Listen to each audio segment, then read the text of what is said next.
J'ai entendu des gens dire qu'ils n'oublieront jamais le goût de leur gâteau de mariage ou la façon dont le soleil illuminait leur robe juste comme il faut. Mais moi, je n'oublierai jamais le bruit que mon père a fait quand mon mari l'a regardé droit dans les yeux et a prononcé 5 mots qui ont fendu l'air comme une lame.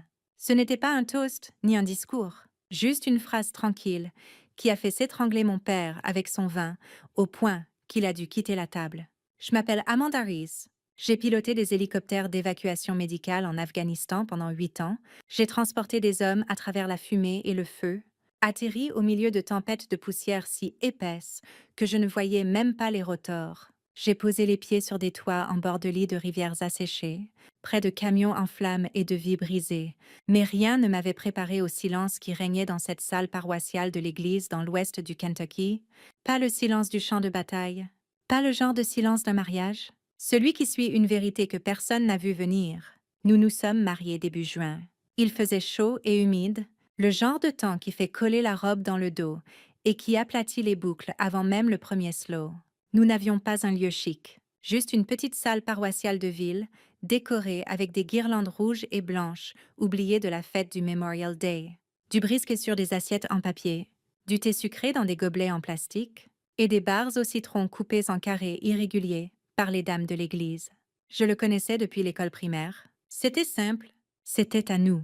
Jusqu'à ce que ce ne soit plus le cas, parce que c'est à ce moment-là que mon père s'est penché vers l'un de ses amis et a dit quelque chose qu'il pensait que personne d'autre n'entendrait. Quelque chose qui me poursuivait depuis des années. Mon mari l'a entendu et il a répondu, non pas avec colère, pas avec une dispute, juste une vérité si acérée qu'elle a arrêté toute la salle. Avez-vous déjà eu un moment qui déchire quelque chose que vous aviez gardé cousu à vif pendant des années et qui était à vous? Et si vous restez avec moi, je vous dirai ce qu'il a dit, ce qui s'est passé ensuite, et pourquoi ce moment n'a pas été la fin de quelque chose. C'était juste le début. Mon père disait toujours que le vrai travail vous laissait les mains sales. Il a passé la plus grande partie de sa vie sous le capot de camion ou sur des toits à réparer des climatiseurs en plein août. Pour lui, la sueur voulait dire quelque chose. Les uniformes, surtout le mien. Non. Le jour où je lui ai annoncé que j'avais rejoint l'armée, il m'a regardé comme si j'avais raté un examen dont je ne savais même pas qu'il existait. J'avais 21 ans et je n'étais sûre de rien, sauf que je ne voulais pas rester coincée dans un endroit où le plus grand rêve était de devenir adjoint au gérant de l'alimentation animale. Je me suis engagée sans en parler à personne. Quand je lui ai montré les papiers, il n'a pas dit grand-chose. Juste grogner et marmonner quelque chose sur les pions du gouvernement. J'en ai ri à l'époque, mais la piqûre s'est enfoncée profondément. Je me suis dit qu'il finirait par s'y faire. Il ne l'a jamais fait. Le camp d'entraînement était dur, mais j'y ai trouvé quelque chose qui collait, de la structure, du sens, une fierté tranquille dans les petites victoires. J'ai commencé comme infirmière en montant dans des camions sur des routes défoncées en Irak, en pansant des plaies avec des mains tremblantes. Puis un jour, j'ai vu un Black Hawk atterrir au milieu d'une tempête de poussière et j'ai pensé « c'est ce que je veux ». J'ai postulé pour l'école de pilotage et j'ai été prise. La première fois où j'ai décollé en tant que pilote commandant, je me suis sentie plus ancrée que je ne l'avais jamais été les 2 pieds par terre. Papa n'a rien demandé à ce sujet. Quand je lui envoyais des photos, il n'en parlait pas. Quand je l'appelais, il parlait de la météo ou du prix du fil de cuivre. Une fois après mon premier séjour, il a regardé mes rubans et m'a demandé s'il les distribuait comme des bonbons maintenant. Je n'ai pas répondu. Je les ai juste remis dans le tiroir et changé de sujet. J'ai rencontré Kyle dans la province de Helmand.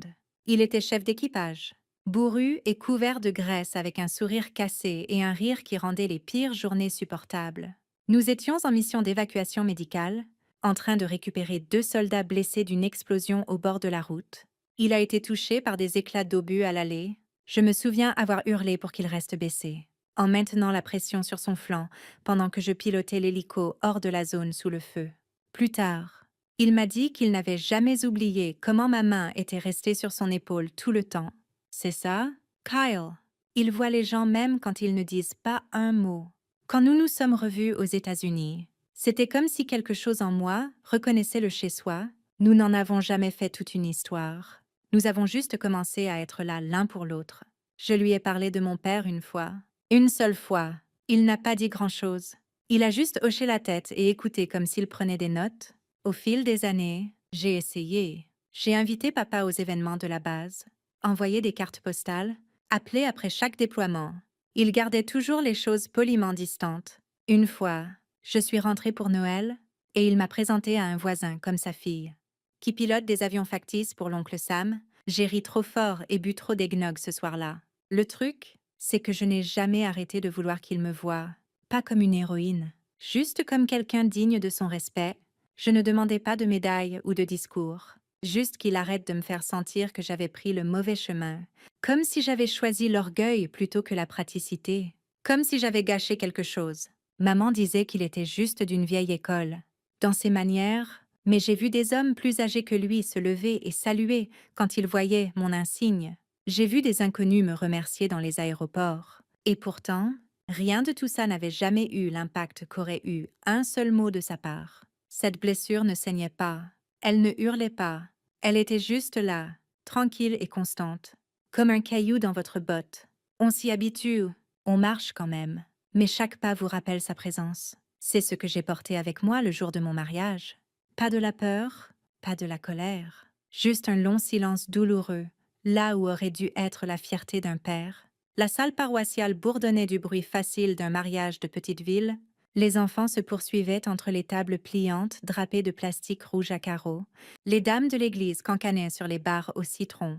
Et quelque part au fond, quelqu'un discutait de l'assaisonnement du brisket. J'étais à mi-chemin d'un rire quand je l'ai entendu. Pas fort, mais assez tranchant pour couper à travers le brouhaha. Elle n'est qu'une racaille militaire. Les mots ont flotté de la bouche de mon père comme s'ils y avaient attendu aigres errances. Il s'est penché vers son ami Earl, celui qui porte toujours une casquette de baseball en intérieur et qui ne se donne pas la peine de baisser la voix.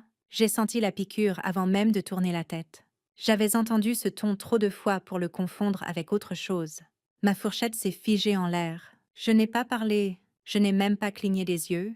Le bruit des rires s'est estompé en un bourdonnement aigu dans mes oreilles.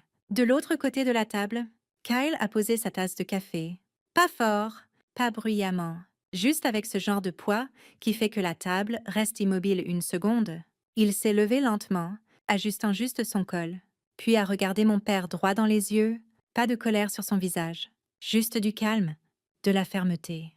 Puis il l'a dit, « Monsieur, elle vous surpasse en grade ?»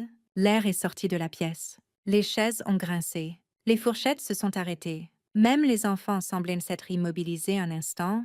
Mon père s'est étranglé avec une gorgée de vin rouge. Il a toussé si fort que ça a giclé sur le devant de sa chemise. Je l'ai vu s'épanouir comme une tache sur la neige. Il a essayé de parler, mais rien n'est sorti. Kyle n'a pas bougé. Il n'a pas haussé la voix, ni regardé autour de lui. Il s'est juste rassis et a repris sa fourchette.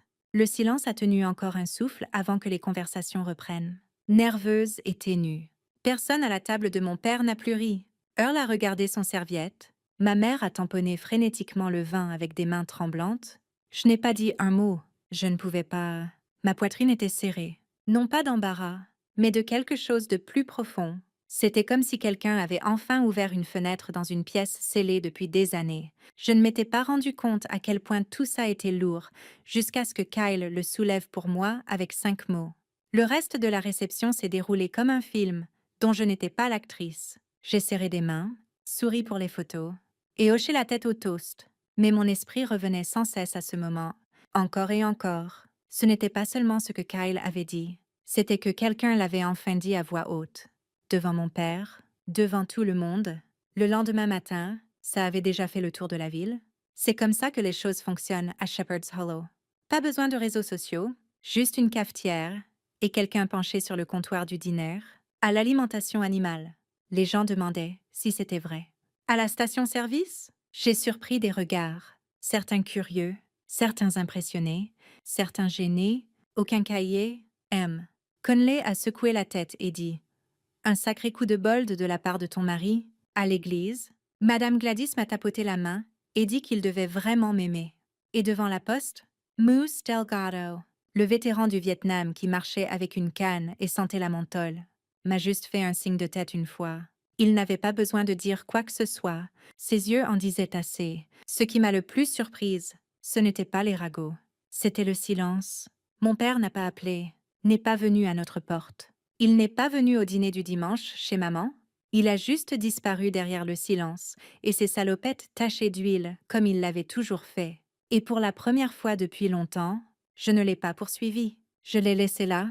Kyle n'en a jamais reparlé non plus. C'est comme ça qu'il est. Il n'a pas dit « je te l'avais dit », ni demandé ce que je ressentais. Il a juste réparé la porte moustiquaire qui claquait sans arrêt et m'a embrassé le front en passant. Le soir, quand nous nous allongeons au lit, je sens encore les mots flotter dans l'air entre nous.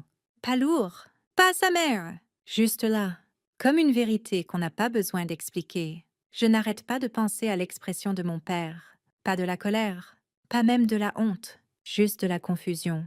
Comme s'il ne comprenait pas comment ces 5 mots avaient pu frapper si fort.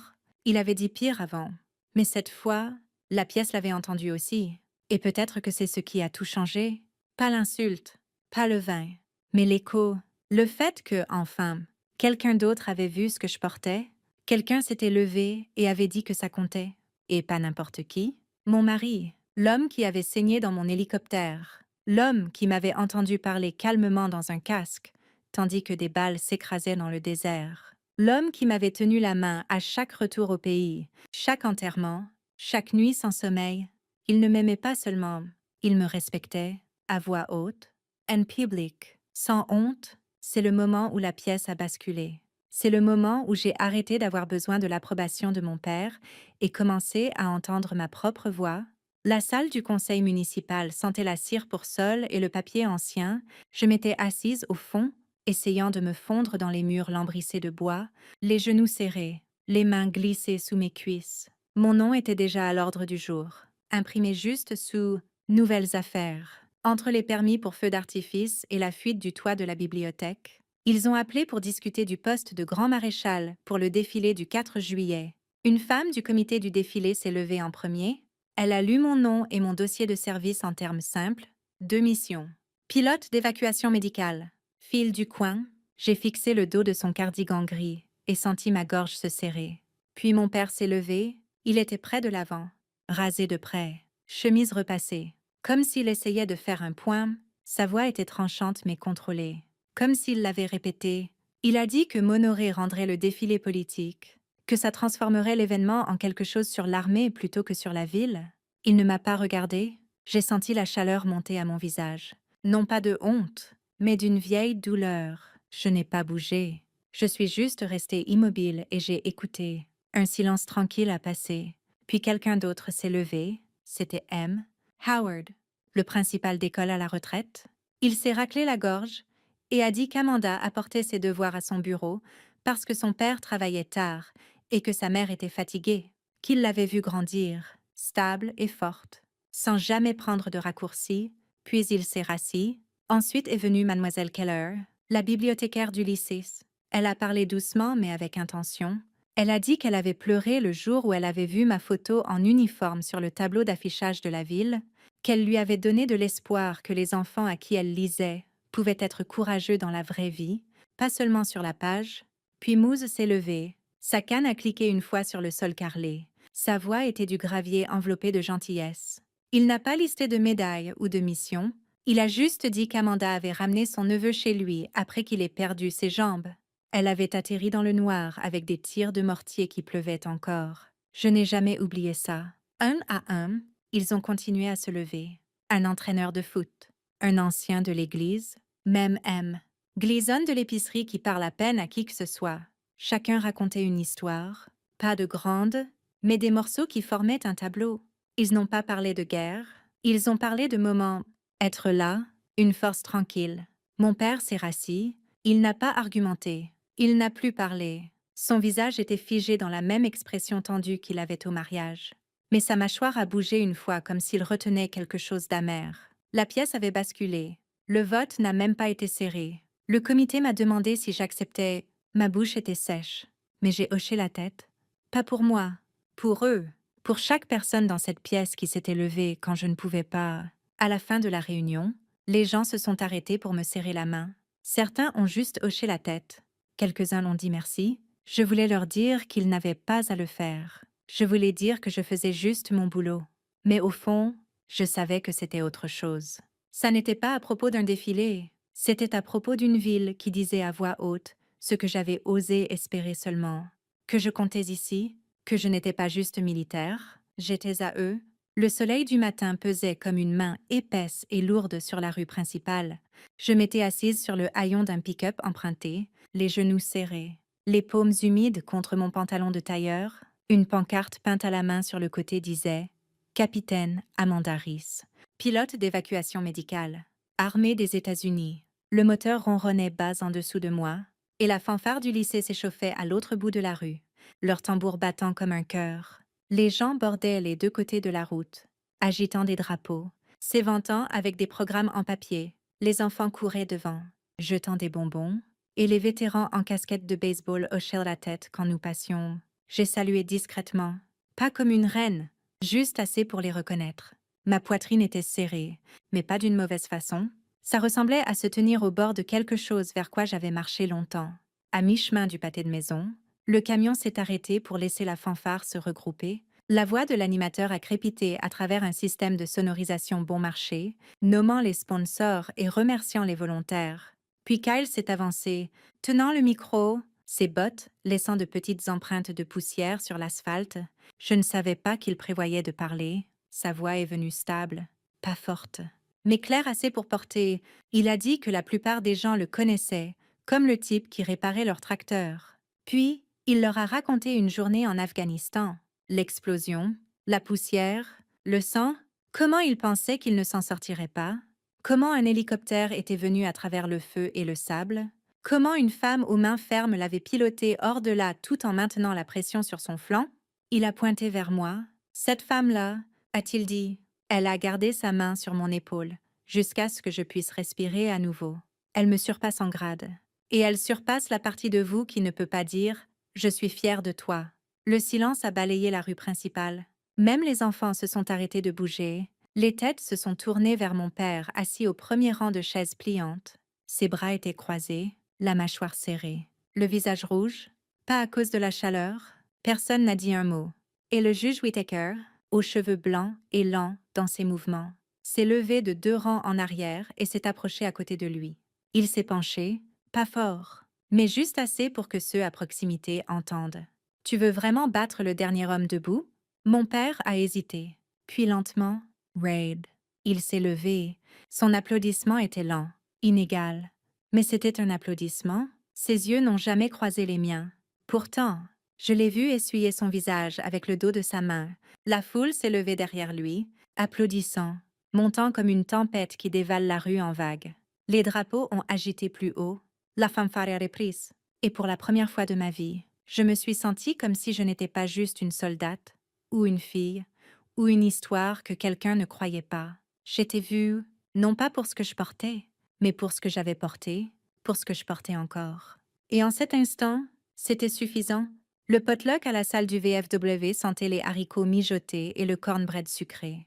Des mijoteuses bordaient les tables pliantes, bouillonnant de chili aux légumes verts et de quelque chose que quelqu'un appelait casserole mystère. Je me tenais près du fond, versant du thé dans des gobelets en plastique, mon écharpe de défilé pliée et rangée dans mon sac comme une histoire dont je ne savais pas comment la finir. Je l'ai vu près de l'urne à café, les mains enfoncées dans les poches, déplaçant son poids comme si le sol bougeait sans cesse. Mon père ne m'a pas regardé tout de suite. Quand il l'a enfin fait, ses yeux ont dévié sur le côté, comme s'il cherchait un abri qui n'était pas là. « Tu as 1 minute ?» a-t-il dit doucement. Presque comme une question. Je l'ai suivi dans un coin où les photos d'anciens membres du service pendaient dans des cadres en bois. Il s'est raclé la gorge, a gratté l'arrière de son cou et a dit qu'il ne pensait pas tout ce qu'il avait dit. La façon dont il l'a dit m'a fait penser qu'il en pensait assez pour que ça pique encore. Je n'ai pas répondu tout de suite.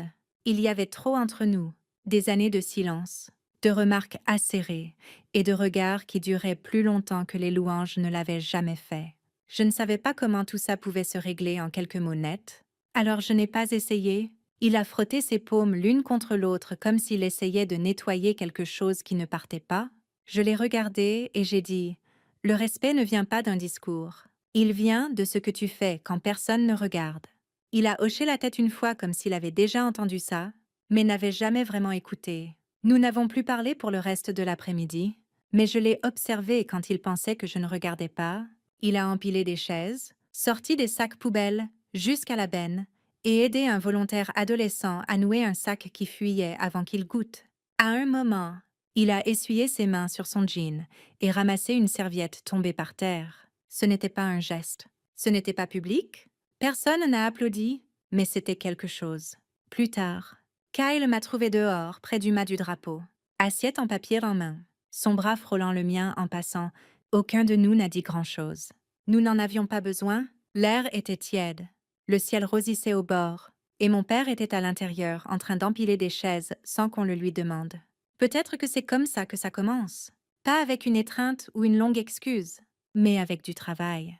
Avec les mains, avec les petites choses ordinaires qu'un homme fait quand il essaye d'être là d'une façon qu'il n'a jamais apprise avant. Et peut-être que ce n'est pas tout, mais peut-être que c'est assez pour recommencer. La balançoire du porche grinçait sous moi, tandis que la nuit s'installait, douce et humide comme une couverture familière. Les grillons bourdonnaient bas au loin et un chien aboyait quelque part dans le pâté de maison. Je tenais une tasse ébréchée à deux mains, non pas pour le café dedans, qui était froid depuis longtemps, mais pour la stabilité qu'elle me donnait. Je pensais à tout ce qui m'avait mené ici, le mariage, le vin, la voix de Kyle qui coupait à travers le bruit, la façon dont le silence s'était enroulé autour de mon père comme un manteau qu'il n'avait pas réalisé porter, et puis le défilé, les chaises, la serviette pliée qu'il s'était penché pour ramasser quand personne ne regardait. L'honneur n'est pas bruyant. Il n'arrive pas avec des feux d'artifice ou des discours. C'est ce que tu portes quand personne ne regarde et ce que tu fais quand il serait plus facile de rester assis. Longtemps, j'ai cru que ma valeur était liée au nombre de personnes qui applaudissaient ou saluaient. J'ai porté l'uniforme, j'ai volé à travers le feu, j'ai sauvé des vies, mais ce que je voulais le plus, c'était qu'un homme voie au-delà de tout ça et dise « Je suis fier ». Il ne l'a jamais dit, peut-être qu'il ne le dira jamais, mais ce jour-là sur la rue principale, quelque chose a basculé, toute la ville s'est levée, et finalement, lui aussi, je ne sais pas ce qui vient ensuite entre nous. Je n'attends pas un discours ou une ardoise vierge, mais j'ai vu ses mains au travail maintenant, empilant des chaises, portant du poids. Peut-être que c'est un début. Les mots de Kyle résonnent encore parfois, pas seulement ceux qu'il a dit à mon père, mais ceux qu'il a montrés en silence tous les jours. Ce genre de respect n'a pas besoin d'explication. Il a juste besoin d'être vécu. J'ai appris que le service ne s'arrête pas avec un uniforme et il ne commence pas avec un titre. C'est dans les choix, les moments où tu avances quand le plus facile est de reculer. Ce ne sont pas les médailles qui te définissent, c'est la façon dont tu te montres quand ça compte. Alors voilà ce que je me demande, assise ici avec mon café et le poids de tout derrière moi, que se passerait-il si nous nous levions tous, ne serait-ce qu'une fois, pour quelqu'un dont la voix a été noyée trop longtemps? Et si cette fois, nous n'attendions pas la permission,